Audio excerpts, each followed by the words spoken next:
Good morning, good afternoon, good evening. This is Dr. Sporbert. I am going to tape lectures for chapters 1, um, 3, 4, and 5. Looking at chapter 2, it's very self-explanatory. It's more historical based. So I think you're perfectly fine with reading that content. But looking at chapters 1, 3, 4, and 5, be more helpful to have that content. Two things before I start. I've revised some of the slides. You have chapters 1 through 5 in their original format under Module 1, but there's some content in the 4 that I'm going to do that I've revised and deleted some slides. So if you see differences, work off the voiceover lecture PowerPoints. That's what you need to be focusing on. So you will notice a difference that some of the slides have been removed from the voiceover PowerPoints. That's part 1. Part 2, lost my train of thought as usual. I will get these uploaded as soon as possible to YouTube and link them to your Blackboard course, and they will be in Module 1, and I'll kind of pull them up to the top so that you have it. So we're going to move fairly quickly through them, and they're going to be individual voiceover PowerPoints. I did not combine chapters 1, 3, 4, and 5, so it'll be 4 voiceover PowerPoints. So let's get started. Next slide. So basically all this slide is saying is that, from the 20th century till now, obviously we know that drugs are synthesized in laboratories and that pharmaceutical companies in this country make an enormous amount of money creating, developing, however language you want, drugs, medications through this pharmaceutical company. One of the biggest ethical issues is the drug testing is relatively short. In other words, they'll test it in the lab for a very short period of time, and then they'll get FDA approval or Federal Drug Administration approval, which allows the drugs to be used on people, because usually they test them on. There are testing done on adults, but they're mostly tested in the labs with animals. And that's how they come up with the description of side effects and possibility of death due to this, and this if you're on the medication. I mean, if you listen or watch TV, especially at nighttime, there's probably more pharmaceutical commercials out there than I've ever seen in the last 5 years.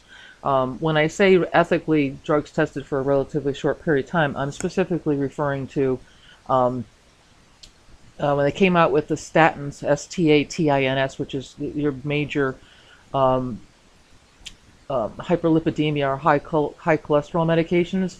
They didn't test them long enough, and what ended up happening is people that put on statins 10 years later were running the risk of acquiring diabetes type 2. So, I understand you can't test a drug for 10 years, but ethically, some of the drugs that first came out, like statins is the example that I use, they're not tested long enough in labs to see the potential long-term complications that can occur. So the other piece of it that's taken away is obviously the focus is improving the quality of life. But one of my major pet peeves is that some of the new medications for antidepressants, new medications for atrial fibrillation, medications for bipolar disorder, the litany of side effects, potential side effects that can occur is sometimes, in my opinion, outweighs the benefit of the drug. So, yes, I get it that drugs, for the most part, can improve the quality of life, but just take into mind that they also can cause serious harm and permanent damage. Next slide. Pharmacology basically means defined from the Greek. Talks about the words pharmakon, which means medicine, and logos, which means study. So pharmacology is most simply defined as the study of medicine. We're going to talk a little bit about pharmacokinetics and pharmacodynamics. That's how we get into the chemistry component of target cells and receptors, and how drugs have to be administered for them to be the most effective in the body. So how the drugs are administered, how the drugs travel throughout the body, and of course the responses that the drugs produce. And those will be individual to patients, because every patient is not going to present a clinical scenario that literally mimics somebody else's. Next slide. Interrelated, well, here we go. This makes perfect sense, correct? You've had anatomy and physiology, bio 168 and 169. You've had chemistry. It was a prereq to getting into the program. If you go on for your BSN, you'll have to take microbiology, and you may have to take an advanced pathophysiology class. It all feeds back into, again, how the body operates and works based on the medication that's prescribed, the route of administration, and its effect on the body, and what target it's going to target, such as tissue, bone, cells, muscle, skin, etc., etc. So that's where we get into in the routes of administration for drugs, where you learned in 111 your bimouth or PO meds, subcutaneous, IV administration, IM, because it was determined in these labs how this medication would have to be administered to have the benefit that it requires. Like we talked with diabetes, insulin can never be oral, it always has to be subcutaneous, because in the labs they determined that that was the best route of administration to get the most positive effect regarding reducing elevated blood sugars or hyperglycemia. Next slide. It's amazing to wonder how many drugs are out there in this world at this point. It's pretty crazy. There's 10,000 drugs currently available, and they always have their own characteristics. The therapeutic applications, again, quality of life, interactions, how do they interact with other medications. I call it polypharmacy. When you, as students in your med-surg experiences, if you've had opportunities and will have opportunities to look at medication lists that patients have, people can be on anywhere from 2 to 15, even up to 20 medications. Multiple drugs are used to treat even one particular disease. Some people can be on 3 or 4 antihypertensive medications that also can treat cardiac issues such as congestive heart failure. You can be, as I talked about with diabetes, ACE inhibitors, or your angiotensin converting enzymes, which work in the kidneys to reduce blood pressure. You can also take a blood pressure med that can be considered a calcium channel blocker or beta blocker, and they work specifically on the heart muscle itself. So you can have multiple medications treating one particular disease process. We always have to disclose adverse effects, and as well as black box warning, which I talked a little bit about in diabetes, and I think that's also covered in this chapter as well. And then mechanisms of action. Again, how is it absorbed, distributed, metabolized, and excreted? So again, those is all what's discussed in the pharmacology component and what's also done in the labs when they're creating medication. And I use the word creating because that's in essence what they're doing. And again, it's always challenging and it's always changing. Next slide. As I just said, many drugs are prescribed for more than one disease. Drugs elicit different responses. So I said one scenario is not going to be the same for the next person. So it's going to be based on age, sex, body mass, health status, and genetics. And everything in this world, as far as I'm concerned, is genetically induced at this point. So whatever mom and dad have puts you more at risk of what you potentially can have and what you potentially will, what's the word I want? Send down to your children. You know, everything we're learning from genetic testing is, you know, people are more predisposed to acquiring that disease because somebody in their family, first generation, second generation, even third generation, has already been diagnosed with that. Okay, so that's really important in sense to make sure you understand that when you're taking that health history, and they're going to ask about family history. So if dad is a diabetic, has congestive heart failure or heart disease, the likelihood that that can be acquired is very high. So just be mindful that that puts your patients more at risk, and that's why the health history, family health history, is so valuable to getting that holistic impression of your patient. Okay, next slide. So why is this important? It's essential to your practice. You're the guys on the front lines. So as I've alluded to in previous voiceover lectures, you know, your CNAs 1 and 2 are your eyes and ears because they're in the patient's room. You're assigned patients' rooms potentially more often than you are. You are the eyes and ears for the doctors and the nurse practitioners and the PAs. So you're on the front lines, if you will, with direct patient care. And it applies to all healthcare settings, clinics to hospitals to home care. And it applies obviously to those of us who are teaching students that are in nursing programs. The value of pharmacology, and as I alluded to, is not just the pharmacology components that are on your NCLEX that once you pass and will pass, that you are able to practice, you have to take this into your workforce and your line of work and where you're working.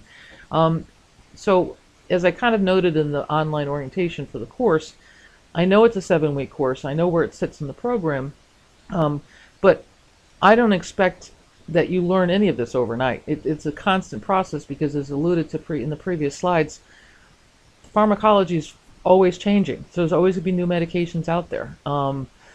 And you're going to have to be a lifelong learner, and if you don't know the medication, or it's something that I couldn't cover or wasn't part of the content to cover, it's still your responsibility to learn the medication. And you know who your first line people are for helping with that resource? Your pharmacists, because they're trained in the same way, but much more in depth. But your pharmacists are going to know when that physician puts in an order, if the dosage is correct, how often it's being administered is correct, it's being used for the right disease process, etc., etc. So they truly would be your first line of resource outside of those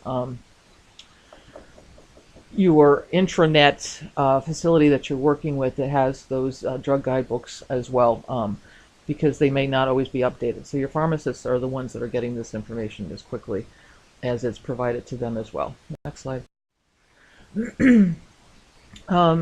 So there's two components to understanding classification of drugs. There's therapeutics, which is the prevention of the disease and treatment of suffering, and then the pharmacotherapy is the application of drugs for the disease treatment and alleviation of suffering. When you're looking at prototype drugs, as you did with diabetes, you'll see them classified either as one or both, because technically that should be therapeutic because you want to prevent disease or the advancement of the disease, and you want to do treatment of suffering, treat the suffering.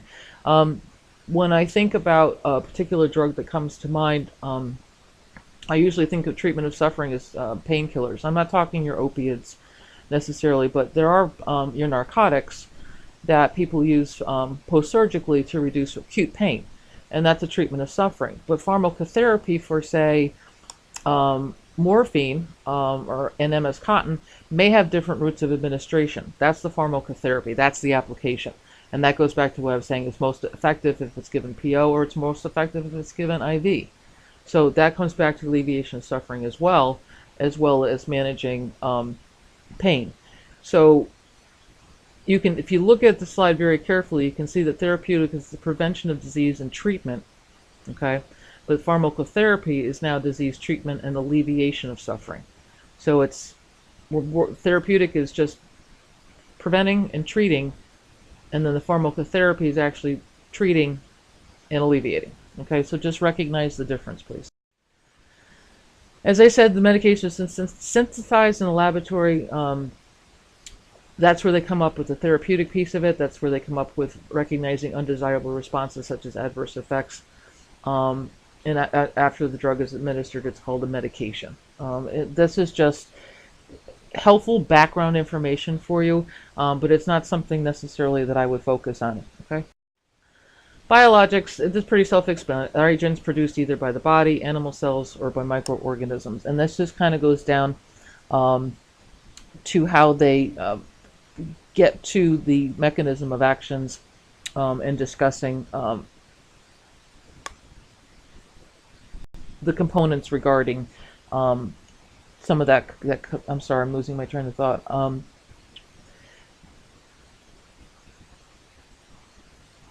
If we're creating drugs in the lab, the biologics are actually the agents that are naturally produced in animal cells.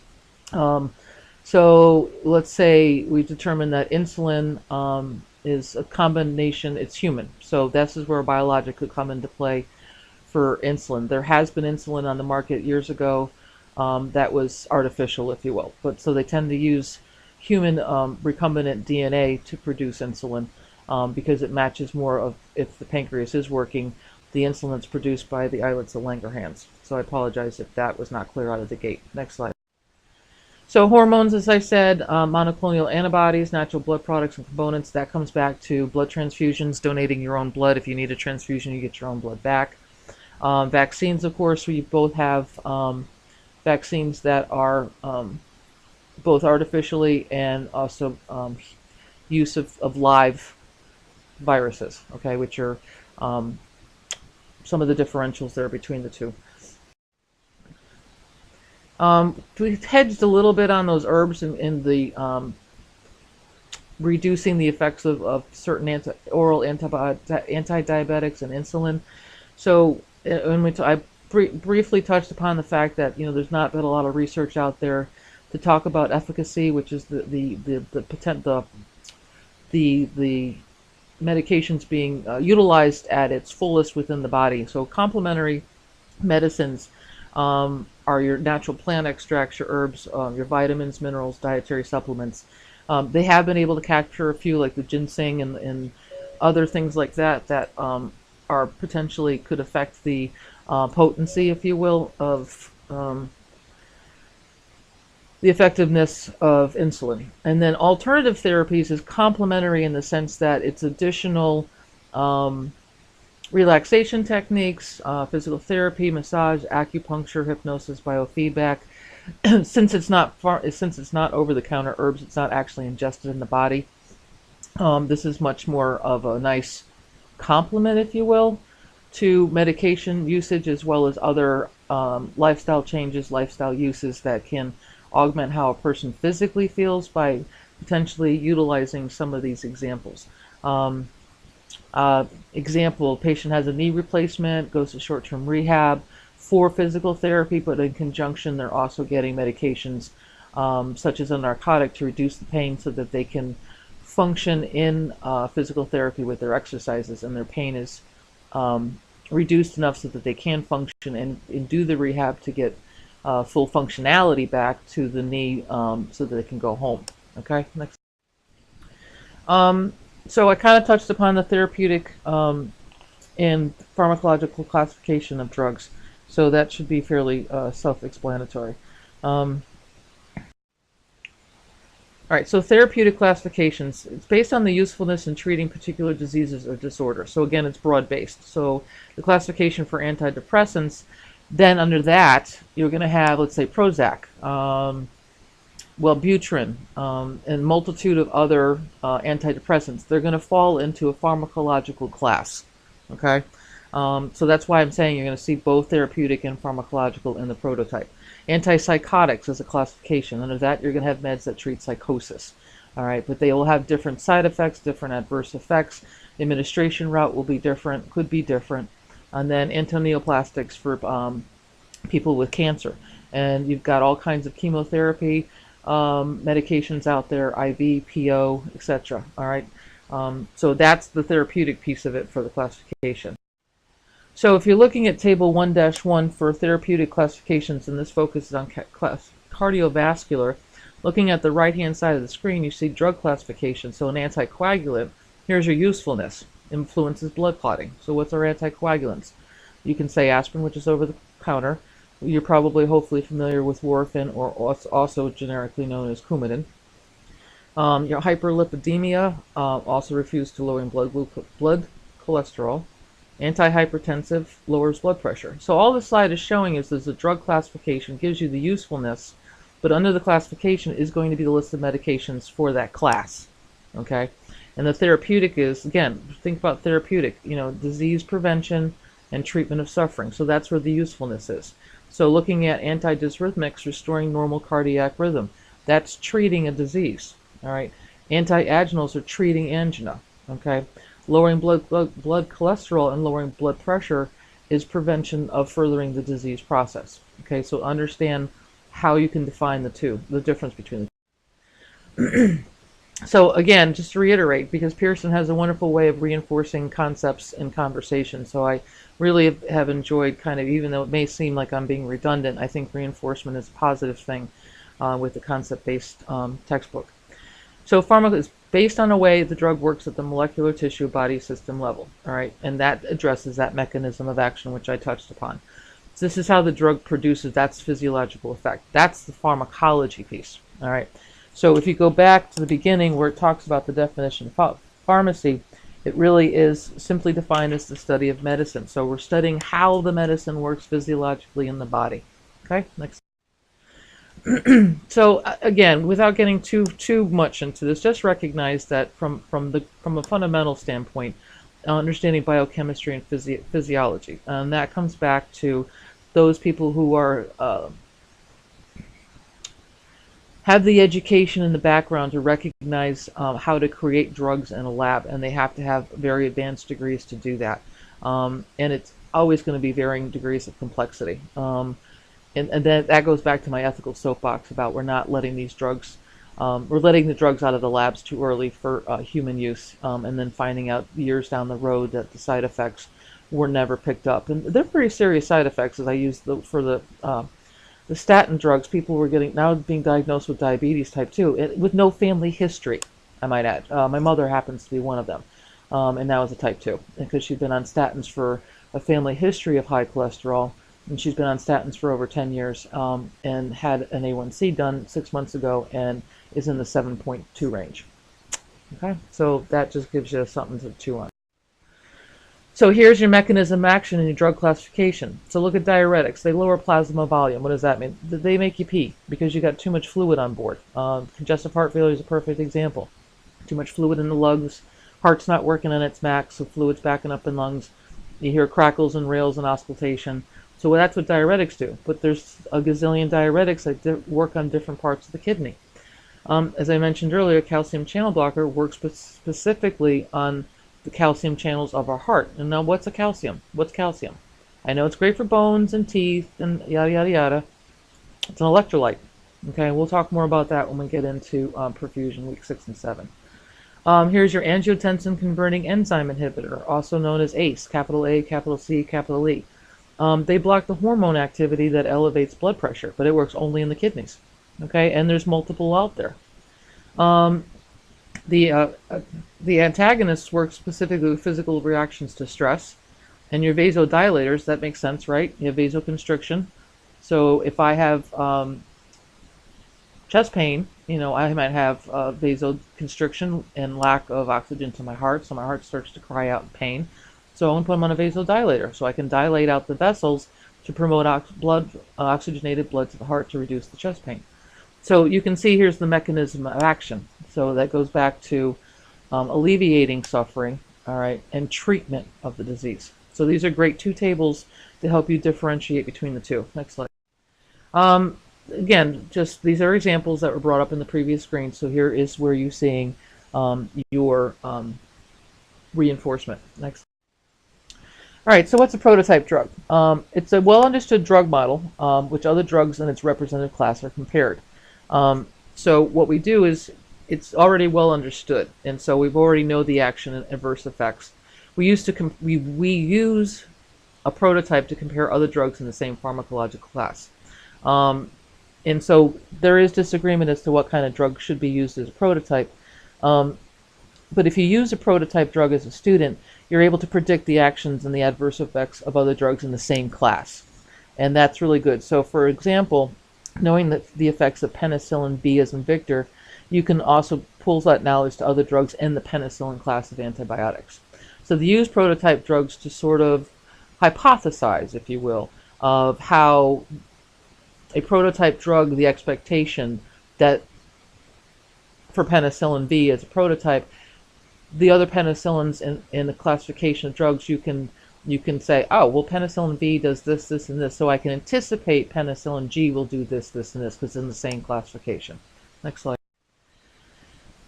Newer drugs in the same class may replace the prototype, but because they're more effective and they have a more favorable safety profile and sometimes have a longer duration of action. So being familiar with drug prototypes and keeping up with newer drugs is essential to mastering drugs and drug classes. But that's something I think you'll see more in practice. You'll definitely visit that more if you go on for your BSN.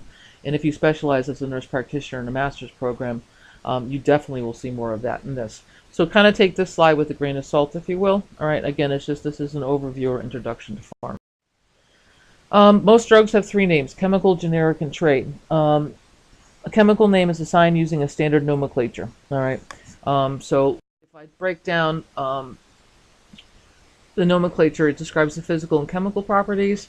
Sometimes it's helpful in predicting a substance's physical and chemical properties. So that's the chemical piece of it. The thing that's most important is the generic and trade component. The generic name, you would not see this on a drug label, for example. This is not something you would see, which is why I'm moving to the I'm going to move through this slide as right, so the generic name is assigned by the company marketing the drug. I'm sorry, the generic name of a drug is assigned by the U.S. Adopted Name Council. They're less complicated, they're easier to remember than chemical names. Many organizations such as the FDA and the World Health Organization routinely describe a medication by its generic name because there's only one generic name for each drug. And it's easier for students to generally memorize it, but I will throw this out to you now. The NCLEX is requiring only trade. So you're going to have to know the trade. So just to let you know right now, they pushed away from generic, and I can honestly say in the NCLEX blueprint, anywhere from 18 to 20% of your NCLEX questions will be pharmacology only. And so they've gotten away from saying, all right, let me give you an example. Lasix, all right, is a generic name. Furosemide is the trade name. So they've gotten away from putting furosemide in the question and then in parentheses putting Lasix. All right, you have to know the trade name. All right, so that's an important information going forward. So next slide. I kind of just talked about that. All right, so the trade name is assigned by the company marketing the drug. It's short and easy to remember, but it's a proprietary product, and it's the brand name. So that's the example I gave you with Lasix and furosemide. And you will see that multiple times in your student life as a nurse and once you're out practicing. Okay. Here's another example. Benadryl, it's over the counter, right? That's the generic name. And then I, try to pronounce diphenhydramine. That's the trade name. Okay. So I'm not focusing on the chemical piece because you're not going to see that unless you go to pharmacy school. So you're going to need to be very focused on when you make note cards for your drugs, not just from high class, but as you get ready for the boards, if you kind of get started sooner rather than later, you have to know the generic and trade, amongst other things. But I'm just saying for this topic, this conversation. And this is perfect because so after 17 years, companies start they compete against each other. So they may sell the generic equivalent drug, sometimes using a different name, which the FDA must approve because then it'd be used for in addition to human consumption, and they capitalize it. And that's not necessarily something that you need to walk away knowing. But sometimes, if you're going to do a medication over the counter, like Benadryl, you can have a prescription for Benadryl, and it would be more milligrams. When something goes to over the counter, it's less milligrams, and that's through the FDA regulation. So that's kind of where I wanted to leave you. They do have combination drugs, and they're coming out more and more and more. When we talk about asthma and COPD next week, a lot of the medications are steroids because they improve breathing, if you will, and reduce inflammation. Then you have your bronchodilators, and that hopefully sounds self-explanatory. It dilates the bronchioles. They're starting to combine them now, so that an inhaler may have a glucocorticoid, which is a steroid, and a bronchodilator, so that patients aren't doing one inhaler with a steroid and another inhaler with a bronchodilator. So you're going to start seeing combination drugs more and more. And just because we're going to wrap our brains around oxygenation next week, that's an example that comes to mind. So that's kind of the takeaway that I wanted you to have just from a combination drug. So, here's an example of trade name products containing popular generic substances. So look at the generic substance. Look at ibuprofen. Look at all the trade names. And how many of those are over the counter? You got your Advils over the counter, Midol's over the counter, Motrin's over the counter. So they can be, they'll be lower dose, or they may have less frequency of administration because they're not prescribed, so there's no physician oversight. So it's kind of just like if you look at aspirin. I mean, how many of those can you say on the top of your head are over the counter or prescription? So just so you understand the generic substance and then trade names. The bottom line is that you recognize the classification. So if it's a diuretic, you can presume when you see furosemide or Bumex that you know that that's a diuretic. That's the biggest piece in the takeaway. And of course, you need no side effects and interventions you need to do before you give a diuretic. But that's the biggest takeaway, is understanding the classification and then the drugs under that classification. Next slide. Kind of talked about this already. prescription drugs, you have to get a physician's order or nurse practitioner order or a PA. But it's over the counter. You can go in and buy whatever you want. There's no regulation. There's no big brother. So that's why you have less. There's no regulation, if you will. So that's the difference, obviously, between that. The advantages of prescription drugs should be fairly self-explanatory. You have to see your physician or nurse practitioner as often as he or she wants you to see them. But a lot of times you have to go in just to see your healthcare provider to get a refill. You can't just necessarily call up the office and say, I'm out of X, Y, and Z, I need a refill. If it's a cardiovascular drug, if it's diabetic medications, if it's inhalers, they're going to want to see you to assess your disease process and see where you're at. Check your blood pressure, check an A1C, check your pulmonary functions if you've got COPD. They're not just willy-nilly going to rewrite a prescription for 3-6 months down the road. They're obligated under the license to see you. So because they're the ones who figure out what's going on, they know what's going on, and therefore if a medication needs to be changed because it's not working, you have to see your healthcare provider. If it's a controlled substance such as a narcotic, you're only going to get a 30-day supply, and you're going to have to go back and see your doctor for another refill. Nobody should be prescribed 90 days of a narcotic without observation, for lack of a better word. Next. The disadvantage, of course, is it requires a prescription and you need to make an appointment. I hate the word non-compliance. A lot of the frustration is the access to care. There are more people in this world than there are licensed physicians and nurse practitioners, especially in rural areas of any state in this country, which is the push of why they're asking for more nurses to go get the nurse practitioner, because nurse practitioners can see up to 20 patients a day under the oversight or in independent practice, depending upon the state laws for nurse practitioner practice acts, because nurse practitioners can prescribe. And physicians will not work in rural areas because they can't get paid enough. So people in rural areas that have limited access, this is what part of this refers to, is it could be 3 weeks before they can get an appointment. Some clinics with your physician may have walk-in hours. That's beautiful, but that doesn't mean you're going to be seen immediately. You could be waiting 4 or 5 hours. So there's certain disadvantages to getting access to getting refills or even seeing a physician for the first time to determine if you need drugs / medications to treat your disease process. Next slide. I really don't, over the counter, that's obviously self-explanatory. I've talked about that. Being the piece about often less expensive, that's great. I get that. But as I said, the dosage is not the same strength when it goes to over the counter. So Benadryl, for example, could be 25 milligrams or 12.5 milligrams. But the frequency of how often you can take it is going to be different than how the prescription is ordered. And certain medications, such as diuretics, will never be over the counter. Antihypertensive medications will never be over the counter. Diabetic medication will never be over the counter. So those people with those multiple comorbidities have no choice but to go to their healthcare provider or their specialist. Okay, so you get some of the advantages, but I think the disadvantages certainly definitely outweigh the advantages. Obviously, this should make perfect sense. Again, it's not regulated. There's no big brother. People they may choose the wrong drug. They may not know the reactions.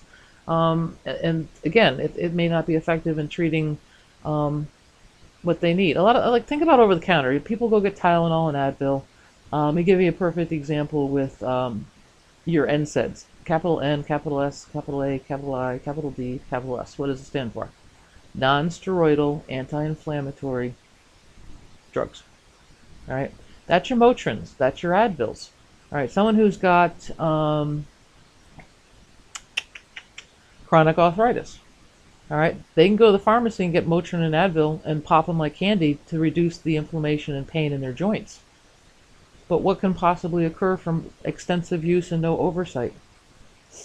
Ulcers. Okay, it's non-steroidal, so I don't need a prescription. So when we get into peptic ulcer disease in week 3, this is where this is going to come back. So this is again some disadvantages, and this is even more of a reason to be saying to your patients, not only are what you're taking from a prescription standpoint, what do you take over the counter, and do you take any herbal medicines? You have to collect all those three when creating your med list so you can compare and contrast. Because if you got someone with a bleeding ulcer and you also find out they've got chronic arthritis and you find out they're taking Motrin, I'm not saying it's a perfect scenario, but think of the didactic theory piece. Now you're connecting clinical dots. You can surmise that the culprit probably is the Motrin for the bleeding ulcer. Okay, next slide. And then what else is going to happen? They're going to end up on Carafate, Pepto-Bismol, all kinds of drugs that they don't need to coat the ulcer, so let it heal. And if it's bleeding, who knows what they need a transfusion on, or if they're anemic. You see where I'm going, where this could get really out of hand just by taking Motrin over the counter for chronic arthritis? Next slide. We pretty much know that the pharmaceutical company is a monopoly in its own. They can charge whatever they want. I don't know. There's a part in chapter 45 for diabetes. I think I read someplace that insulin is just exorbitantly expensive, and it's been around for decades, and the price has never come down. They charge an exorbitant amount of money for insulin, and they can get away with it because it's an exclusive right. Okay, you think they're regulated, but they're not. You can't put a cap. It's like a utility company. They can charge you whatever they want to turn the electricity on in your home. So after the rights end, and they put it out there to say, oh, you want to pick up this drug and make it a generic form of the drug, then it becomes less money. Okay, it's still going to have trade and generic. Just understand the difference.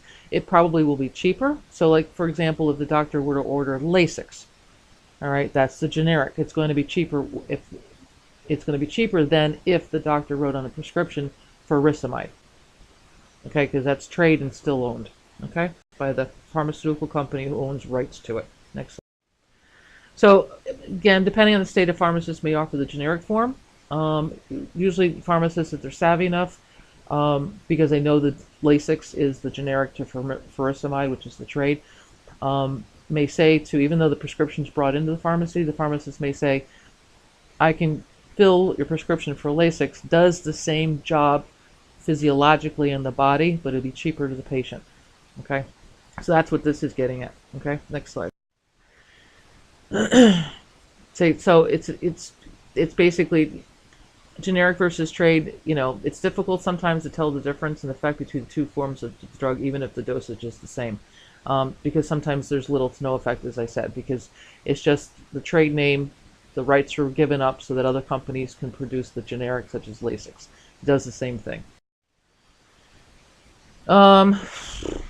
Key to comparison is bioavailability. So what does bioavailability mean? When I get into pharmacodynamics and pharmacokinetics, this slide will make more sense. This basically goes back to the physiological ability of that drug to reach the target cells. I call them receptors, and produce the effect. And so this component, and I'll come back to it when I do chapter 4 and chapter 5, will make more sense, because drugs are created to meet receptor sites. An example I can give you is an SSRI, which is a selective serotonin reuptake inhibitor. In our brains, we have cells that collect serotonin. Serotonin is happy. If you go to the gym and exercise, we release serotonin. When you're in love, you release serotonin. When you meet the man or the woman or your partner, dreams of serotonin, you're just happy. Happy. People who are depressed, all right, the serotonin sits in those target cells. What the SSRIs do, all right, is go and open those box cells and release the serotonin. So that's how the SSRIs, your classification for those antidepressants, work in the brain. Okay, so that's just to kind of give you a little heads up of what I'm talking about with how it physiologically works. Measuring how long a drug takes to exert its effects, that's going to be when we get into efficacy, and that's later in chapter 4. This is not, I understand it because it's Introduction to Pharmacology, but I'm not focused on this. So I believe that piece of it is listed on page 7. And you can certainly read it, but it's not an important piece for me in your content. So, I mean, basically all it is that they're having a list of drugs that basically just supports the fact. It says the formula is a list of trade name drugs that pharmacists may dispense as generic. So, in other words, you have to dispense them as written on the prescription using the trade name. So some states are enforcing that the pharmacist cannot use generic. That's all it's saying. Excuse me. But of course, you've got consumer advocacy groups trying to get away with, trying to eliminate them because it forces people to pay for trade name when they could be successful using the generic and save them some money. So that's all this is getting at. Not really feeling this piece of it in sense of what you need. Again, it's just kind of background information. Certainly read it, but it's not, in my opinion, sort of my pedagogy of teaching this class relevant, if you will. Next, which might be it. Hey, look at that! We got through chapter 1. All right, I'll do my best to get this posted to you ASAP, and I will get working on chapters 3, 4, and 5, as well as COPD and asthma. Bear with me. And we'll just keep plugging along. I wish you the best. I hope you have a great weekend.